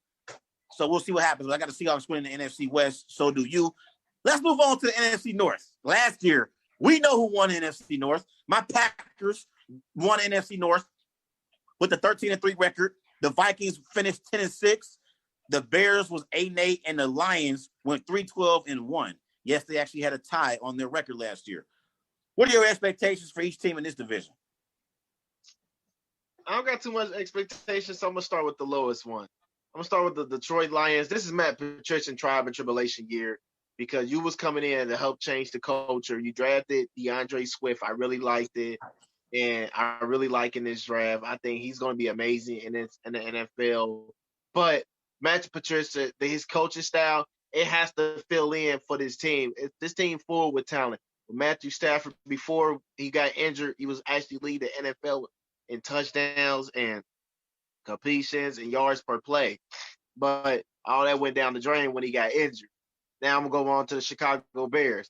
They still dealing with that quarterback situation, but they named Mitchell Trubisky the starter. I'm not so sure if he can literally can be the starter all season long because he had problems of moving the ball downfield and stopping them from getting big plays done. It been times that they have a big play, then he'd go ghost the next possession. So right there, it's basically a toss-up which quarterback is the best in that situation. but their defense is still phenomenal with Khalil Mack. And I like the pieces that they still have on their team, and they go still be a good defensive team. But that Chicago offense, and they need to find a solution at the quarterback position. Now I'm gonna get on the Minnesota Vikings. You trade away Stephon Diggs, you drafted Jordan Jefferson. I think it's gonna be amazing for Kirk Cousins this year because he's got good route running ability and he got frontier speed.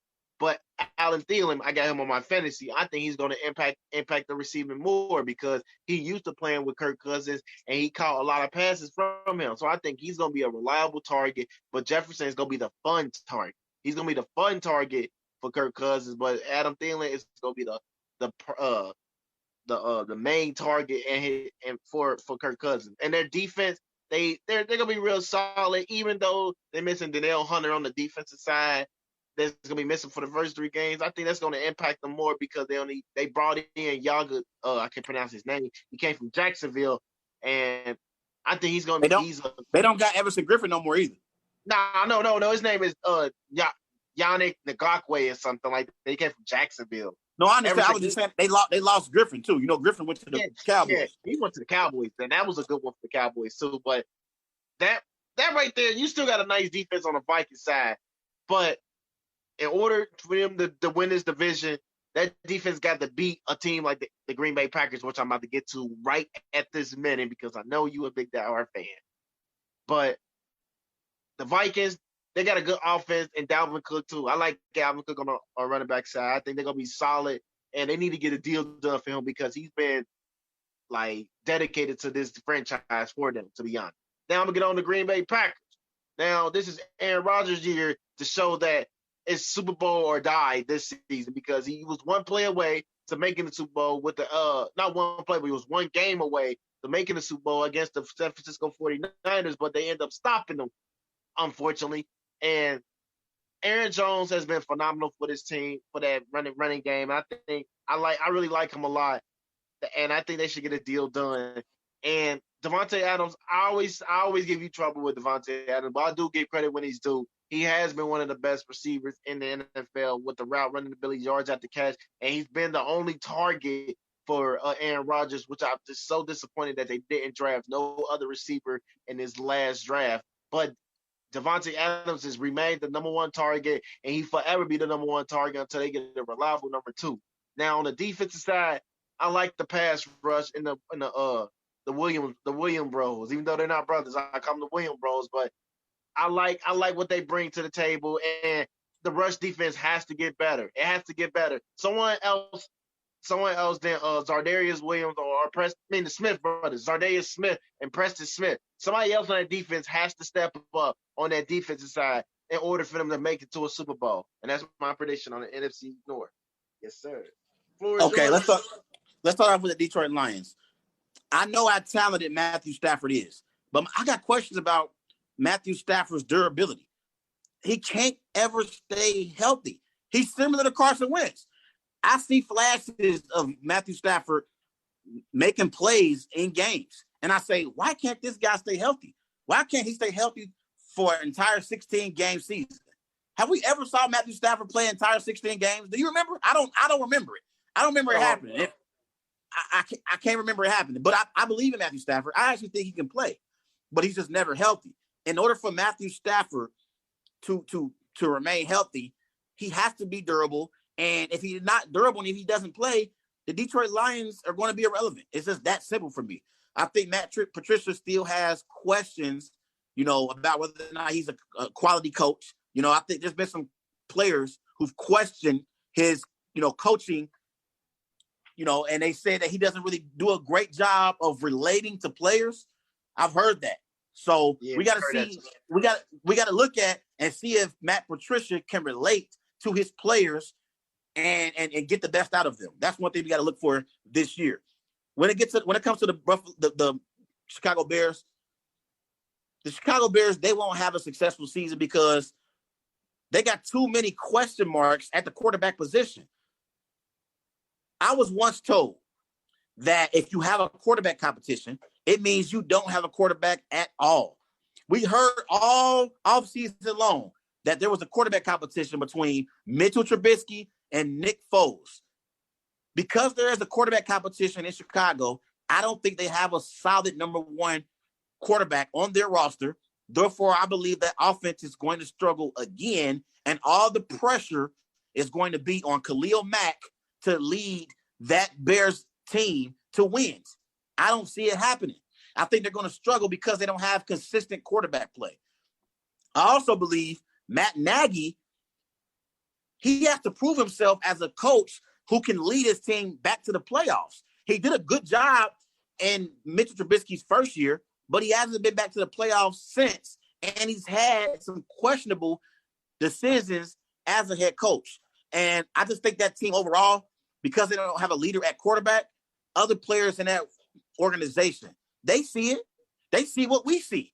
And they see we're not going anywhere, or we're not going to have a chance to win a Super Bowl or even compete for a playoff spot because we don't have a reliable quarterback at that position. So I think that's where the Bears have issues overall. Now let's get to the Minnesota Vikings. The Minnesota Vikings, in order for them to have success, they have to depend on Dalvin Cook. Dalvin Cook has to be the leader and the best player on this team offensively for them to have a chance. Them losing Stephon Diggs, but replacing him with Jefferson, I think that could be something that they won't lose. I don't think they're going to lose any significant production at the receiver spot. I think Jefferson has tremendous upside, and I like what he's going to bring to the table for the Minnesota Vikings. I wish my Packers could have drafted Jefferson, honestly, Clarence. I'm pissed off he wasn't able to get him, and the Vikings snagged him up before we got to pick him up. But I think the Vikings have to lean on Dalvin Cook to have success, and defensively, they have to get stops. Their defense always been a top 10 defense in the NFL. They don't have Griffin this year. They lost Hunter. Those are key losses on the defensive side of the ball for the Minnesota Vikings, but they still have Harrison Smith. He's a safety for that team. He's the heart and soul of that defense. Aaron Rodgers talks about Harrison Smith all the time. Harrison Smith always makes plays during the course of football games. And we know Mike Zimmer, he hangs his hat on defense. He's a defensive coach. So you always expect the Minnesota Vikings to get stops on the defensive side of the ball. But again, can Kirk Cousins consistently play at a high level in those key games? Like last year in the playoff game against the New Orleans Saints, he made some plays. That's why they won that game. Yeah. Can he do that in those clutch moments? I have my questions. Now, you know my Green Bay Packers are going to win this division. You know we are still led by Aaron Rodgers, the greatest quarterback to ever step foot on a football field. From a talent perspective, it's Aaron Rodgers. Listen, everybody's been down Aaron Rodgers. Everybody has said that Aaron Rodgers is done. He doesn't have anything left in the tank. And the last 2 years, Aaron Rodgers has 51 touchdowns, just 6 interceptions. And for some reason, everybody thinks that Aaron Rodgers is not elite anymore. Makes no sense to me. I think this year, Aaron Jones, he showed last year why he should be recognized as a nice player for us, and he should be recognized as a player we can depend on. I think Aaron Jones, he's going to get a lot of carries this season, and we're going to lean on Aaron Jones to get us to the promised land, and that's to the playoffs, and put Aaron Rodgers in a position to get back to a Super Bowl. I think Aaron Rodgers is still going to put up elite numbers, but I think in order for us to win football games at an elite level, I want Aaron Jones to be the leader and statistical leader for our team to make that happen. I know what Aaron Rodgers can do. He's proven. I know Aaron Rodgers can win us football games, but I think in order for us to be the best team that we can be, I think Aaron Jones has to lead the charge. Now, defensively, I love the Smith brothers. Preston Smith and Zadarius Smith, they changed the entire culture last year when we brought them in free agency. They brought a swag to the Green Bay Packers last year, and I like that about the Smith brothers. I expect them to apply pressure on opposing teams' quarterbacks just like they did last year. In the back end, we still got Savage. We still got Adrian Amos. So I like both of those players at the safety positions, for us. Darnell Savage is one of those underrated players in the NFL, Clarence. Remember that name, Darnell Savage. He can hit and he can cover in the secondary. So I like Savage as well. I like, you know, our cornerbacks and Kevin King. I like these guys, man. We got some nice pieces in the secondary. I like Jair too. Yeah, J.R. Alexander, he's nice. He's nice, bro. Like, so I like our secondary as well this season. So I think we're going to win the NFC North. Who do you got winning the division? Technically, yeah, I'm rolling with the Green Bay Packers because Aaron Jones has to be that leader, like you said. And I believe that him also helping leading the pack, it's going to be tough for anyone in the division to stop this Green Bay Packers team. Yeah. We already know what Aaron Rodgers and Devonte Adams going to bring to the table. But Aaron Jones, if he's playing for a contract this year, he has to show them that he's a leader on that team too. I got the Packers. Yeah, and this year, everybody been talking about who is going to step up and be that second receiver for Aaron Rodgers behind Devonte Adams. Keep in mind, we got Allen Lazard. He made some plays last year. He's not a star, but he made some plays last year for Aaron Rodgers. And I think Aaron Rodgers trusts Allen Lazard. We also going to be bringing back Equanius St. Brown. He got injured last year in training camp, so he wasn't able to play last year. So we got some nice pieces at receiver who can step up and be that number 2 receiver that Aaron Rodgers needs. So I got my Packers. You got the Packers as well. We're going to talk about all these NFL divisions throughout the entire season, and we're excited about the NFL season this week starting. But Clarence, it's been a hell of a show. Everybody remember, go and follow Wise Guys on Twitter at WiseGuys_Wix. Also on Facebook, Wise Guys. And be sure to follow Wise Guys on Instagram with These Guys Know Sports. Clarence, it's been a hell of a show today, bro. We got to get out of here and watch some of this Game 7 between the Celtics and the Raptors. Right now, the Boston Celtics lead. Oh, no, the Raptors lead 22-21 over the Celtics. But one more thing. The Denver Nuggets did beat the Clippers tonight. No! So, yes. So there will be a Game 6 in their best-of-7 series. Denver beat the Clippers 111-105. Surprised me, too. But I got to roll, bro. You have a great weekend. I'll see you on Monday. See it. It's the Worldwide Sports Radio Network.